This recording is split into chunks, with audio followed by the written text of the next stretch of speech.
یقیناً کمزوری ہوتی ہے. آپ صلی اللہ علیہ وسلم نے بڑی شدت سے اور بڑی سختی سے منع فرمایا کہ تقدیر کو ڈسکس کرنے میں کہ تقدیر کیا ہے، اس سے اسی لیے منع کیا ہوا ہے.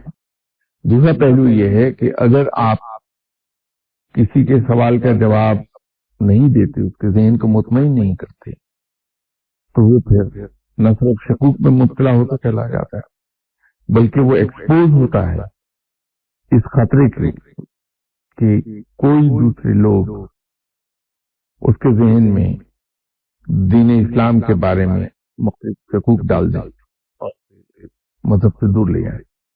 تو جس حد تک ممکن ہو